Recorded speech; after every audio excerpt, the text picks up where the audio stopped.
6:30 a.m., the ESPN 630 app, or ESPN630DC.com. And with 1:17 left to play, the Hayes in the barn. Now, here's Andy Pollin. The Ravens heading into the playoffs again. They got a home game tomorrow night against the Pittsburgh Steelers. 8 o'clock kickoff. Our coverage here on ESPN 630 gets underway at 7:30.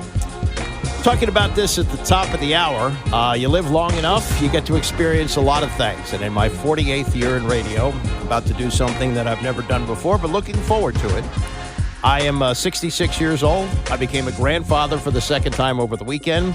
And I am about to welcome in, and I hope I say this all correctly, the Kid Gowie, who is a social media influencer. Do I have that correct, that's how you say your name? Do we have the kid? Let's see. Can we get him back? Oh, I had such a good intro for him. Such a good. Yeah. There we go. Can you hear me? I can hear you now. I don't know if you heard what I said. Did you hear my fabulous intro that I gave you? Yes, I did hear the intro, and yes, you did pronounce it right. It is the Kid Gowie. Okay. And I assume that's not your given name, or was it? What'd you say? It's not your given name. Your parents didn't give you that name at birth, did they?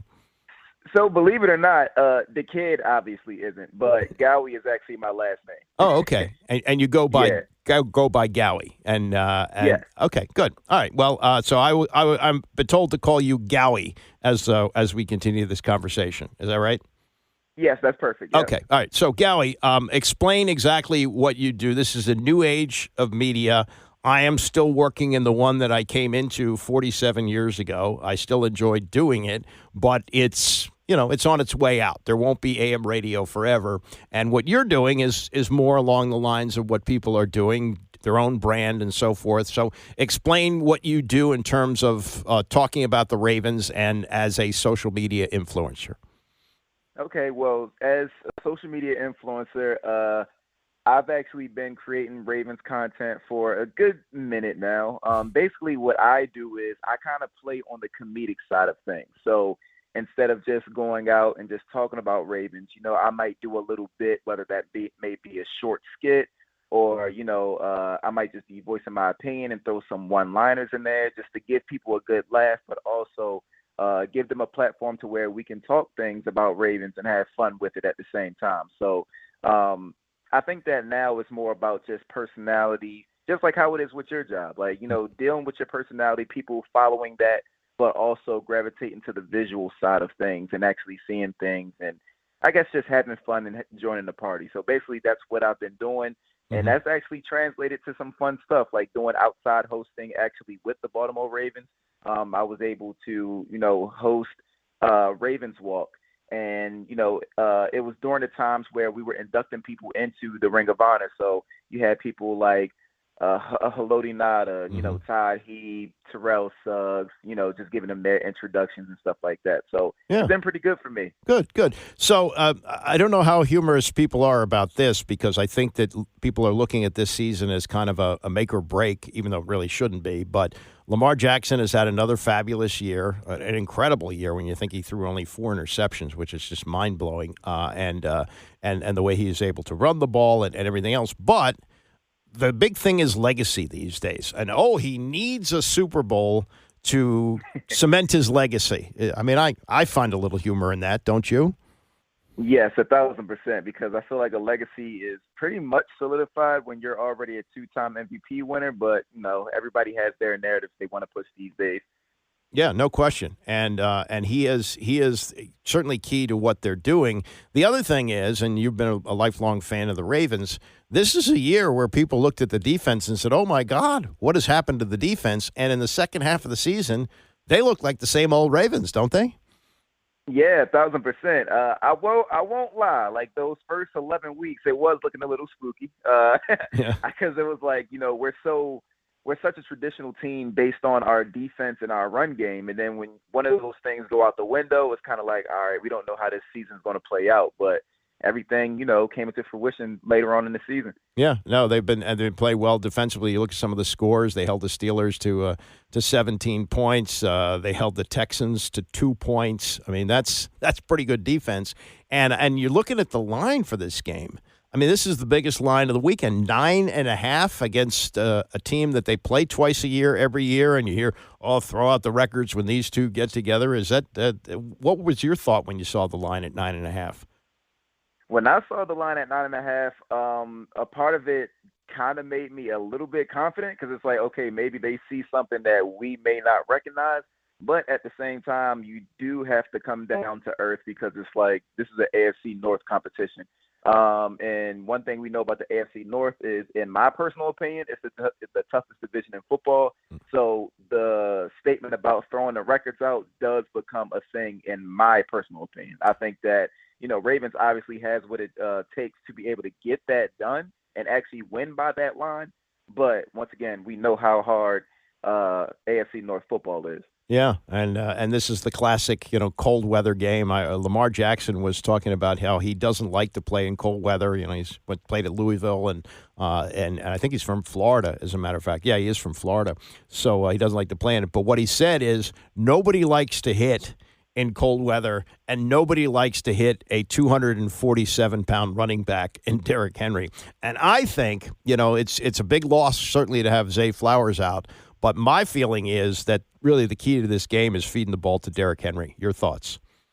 Oh, yes, without question. I think at the very minimum, Derrick Henry should have at least 15 carries. Yes. Now, I would love that to be 20, but I think at the very absolute least, it should be at least 15. And you just got to feed the beast. We brought him here for a reason.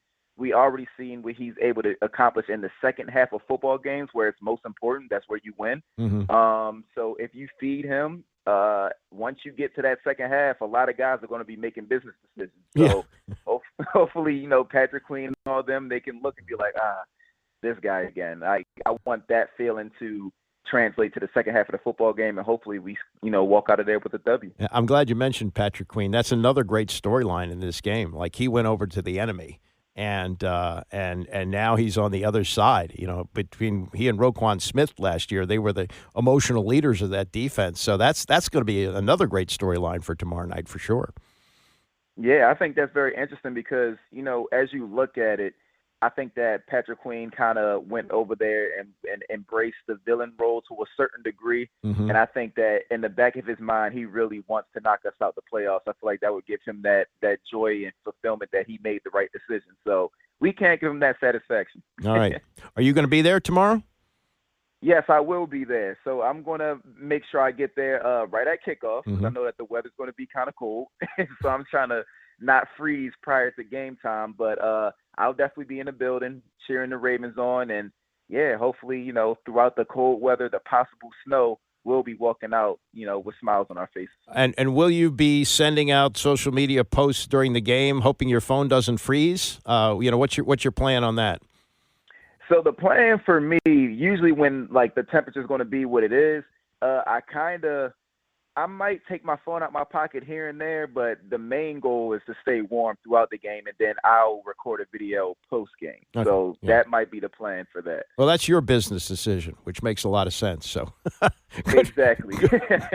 Nice to talk to you. Best of luck with everything, and I'm sure you're going to be decked out in purple tomorrow night. Oh, yeah, most definitely, and I appreciate you having me. Thank you. Thank you very much. That's the Kid Gowie, and you can follow him on social media and, live and learn. Everything is new to me, whatever I've done throughout my career, and in the late stages, preview of the Ravens game with the Kid Gowie. Why not? Coming up, Roquan Smith on this game. Lamar Jackson said something very interesting about his previous playoff experiences. And Kyle Van Noy, who's been there, done that with New England, looking at tomorrow night's game. Stay with us. It's the Andy Pollin Show, ESPN 630. Ravens on 3, 1, 2, 3. This is the Ravens Preview Show presented by Verizon. Here's Andy Pollin. All right, Ravens into the playoffs and at home against the Pittsburgh Steelers. We got coverage here at 7:30 for the 8 o'clock kickoff tomorrow night. The game is on Prime, so if you don't have that and you want to keep up with what's going on, we will have the radio broadcast here. Roquan Smith is not Ray Lewis, but in many ways he is the emotional leader of that defense and always has something to fire people up. You see the pregame pep talks, the things he says on the field, and seems to take it in the locker room when he talks to the media. The mentality is real simple. Win or go home. We at the bank, got to protect it by any means necessary. So we fight for our lives, and everybody know that. And, hey, get your popcorn ready. We ready. Yeah, get your popcorn ready. Lamar Jackson with an interesting comment during the week. I guess he talked on Wednesday. And you know what his record is in playoffs. He did get the team to the AFC Championship game last year, but he has struggled, and that's the one thing in his career that he's missing. Manning was right there, and there was Tom Brady to knock him out. Well, now the new Brady is Patrick Mahomes, and when you go up against Patrick Mahomes, you're not going to win. It's like, when Michael Jordan was winning the championships with the Bulls, the 2 3-peats. It might have been the first one, could have been the second one, might have been the second one. They were playing the Miami Heat. Pat Riley was the coach, and they got knocked out. And Riley said, look, he said, nobody else is winning a championship as long as Michael Jordan is in the league. Maybe that's the case with Patrick Mahomes. We don't know. But certainly he makes a difference for this league right now, that you got to get through him to get to the Super Bowl. And they're going for a 3-peat. And while they haven't been overwhelming this year in their wins, they just keep on winning. And once again, they have the number 1 seed in the AFC, and that's what Lamar is going to face. So the antsiness that he felt at home last year, if they get another shot at the Chiefs this year, and they got to win 2 more games to get there, but if they get to that, then you will see a guy who understands where he has been emotionally, and now as a veteran guy will have another approach to this game. Last part here is from Kyle Van Noy. And Kyle Van Noy yesterday was on the Rich Eisen show, and he's won 2 Super Bowls with the New England Patriots, understands what this time of year is all about, and having played with a Hall of Fame quarterback in Tom Brady, looks what he's seeing right now in this pivotal time in Lamar Jackson's career. The word that comes to mind is poise. I think that's something he's worked on, continues to work on all the time. I think you've seen a lot of growth this year, is the poise to stay in every situation, no matter what, good or bad. Keep that poise, not get too high, not get too low, stay in the moment. He's done a really good job of that. And I think just collectively as a team, we've all stayed better. We've learned a lot about ourselves as a team this year, just staying poised in crazy situations. I mean, we've had, I think, the hardest schedule in the NFL, and we've been beat up through it, like good and bad, right? You have good scars and you have scars that aren't so good, but they've made us mentally tough, mentally poised, and ready for this challenge of the playoffs. And we're only guaranteed this one game, and the Steelers aren't some cakewalk. They're a really good football team, well coached with Mike Tomlin, and then Russ has done a really good job. And then defensively, you can't ever forget TJ Watt, Minkah Fitzpatrick, and Cam Hayward. They've been holding it down there for a long time. Yeah, I'm going through, and now that you just mentioned that, pardon me for not knowing this going in. Have you ever faced a team for a third time in your career? Obviously, well, you had a New England Buffalo game, right? In your playoffs, right? That's a good one. Because that ain't easy, I think right? That's not easy. This might be the first time. You might be right. I think the year I was with the Patriots that I got traded to, 16, they played the Texans twice that year. So, yeah, I would say this is the first time I've seen the team 3 times. That's a good stat. Shout out Rich right there. Yeah, because I mean that's just not simple. And you just saw this team just a couple weeks ago. I mean, you saw them the game before your Christmas game against Houston. So what is the challenge there for you? Because I mean, you kind of I'm sure, is it the same, like, hey, the way that you were going to attack Russ in this offense on that Saturday before Christmas, just run it back? Is that what you're thinking? That's a good question. I think it's hard to even answer that, just because you are right. Like, there's not many things you can do differently, right? Everybody. It's just about execution in this game and who execute. Yeah, you might have some wrinkles in there, but at the end of the day, it's who is going to take care of the football, who's going to block and shed blocks better that day, tackle, all the things that you preach at a young age. when you start football, tackling, blocking, catching the football, the basic fundamentals are going to show up in this game, especially when the other teams, their best players, they know your best players, they know how you try to create for their best, you create defensive mismatches, they know how to create offensive mismatches. And they'll tinker some things just like we will, and I think it's going to be a hell of a game. Yeah, I know. It's not like Todd Monken's going to come to work and say, you know what we're going to do? We're going to run Derrick Henry this week, as opposed to last time. You know what I mean? Yeah. Like you are who you are, and they are who they are. And, man, you guys just, like, swap and paint. Like, this is that type of affair, and the big boy pants have got to be on, and it's the Saturday night Prime Video. Whole country's going to be streaming this game. And cold, snowy, AFC North football, man. Right. You're just painting the picture great. It's going to be Clash of the Titans. It's going to be two great head coaches going against each other, two great teams going against each other, rivalry teams. There's just going to be a lot of energy in the building. The bank's going to be on fire. I can't wait to see what that atmosphere is going to be like, and just an intense game for the right to get access to your building the next week. Yeah, because I'm looking at it right now, again, in your history, it does appear you have attempted to tackle Derrick Henry twice in the postseason in your days with New England. Yes. And I imagine you kind of dig being his teammate on moments like this. What's it like being his teammate right now, Kyle? Man, I had one successful time going against him, and then I didn't have a successful time. What happened? Did he stiff arm you? Did you get one of the famous stiff arms?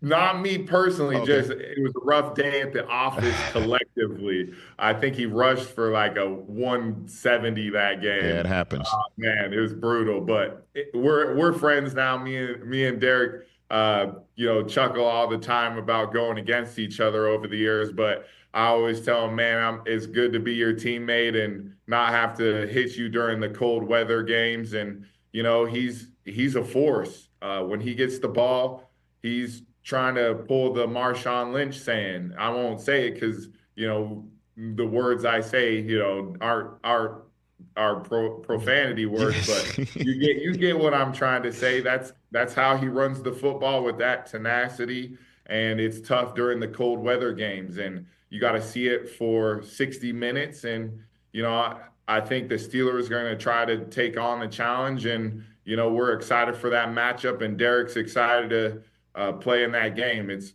his first time playing in the playoffs in a while. So I know he's excited to play. Well, here's the deal.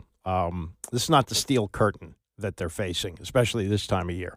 Last month of the season, the Steelers are giving up almost 28 points a game, 380 yards per game. They do have the league lead. They're tied for the league lead with takeaways in 33, but the Ravens don't turn the ball over. Lamar doesn't throw interceptions. Derrick Henry doesn't fumble the ball. They've given it away just 11 times. So the numbers matchups aren't good. Kyle Van Noy, who you just heard from, right now he's playing at a higher level than the Steelers' best defensive player, who many think is the best defensive player in the league, T.J. Watt. He doesn't have a sack or even a quarterback hit in the last 3 weeks. So all signs are pointing to not just a Ravens win, but a blowout, and that's where you get the 9.5-point edge. But you never know. Also, the Steelers are the first team since the 1986 Jets to go into the playoffs with 4 straight losses. However, those Jets went in with 5 straight losses and won a playoff game against Kansas City and should have made it to the AFC Championship game, but they lost to Cleveland because they got an unnecessary roughness penalty on Mark Gastineau hitting the quarterback, and Cleveland got possession of the ball back. Mark Mosley kicked the field goal. Yes, Mark Mosley had been cut by Washington, wound up with Cleveland, kicked the field goal, send the game into overtime, and the Browns won in overtime. They got to Denver and lost the game on the drive by John Elway, the first of 2 miraculous AFC Championship performances by Elway. So you don't know. Things can change, but, boy, you got to like the Ravens' chances in this game, and you got to feel like this is their year. I mean, this team is too good, too talented, and the one spot where they were deficient last year, and they almost made a trade for Derrick Henry at the deadline of last year. Tennessee didn't want to do it. I guess the offer wasn't what it should have been. And we look back on the AFC Championship game and a cold weather situation like that. That's what they needed, 22. And so 22 is now on the Ravens, and I think you're looking at 15 carries or more and a night where he has well over 100 yards, and they win this game. And I think they win this game convincingly. But we'll see. That's why they play the game. Again, our coverage will start at 7:30 tomorrow night, kickoff at 8 o'clock. I want to thank the Kid Gowie, social media influencer, for joining us today, Isaac Kuhn-Harris for running the show, and all of you who listen. Bram is coming up next, and I'll see you back here Monday morning at 9 a.m.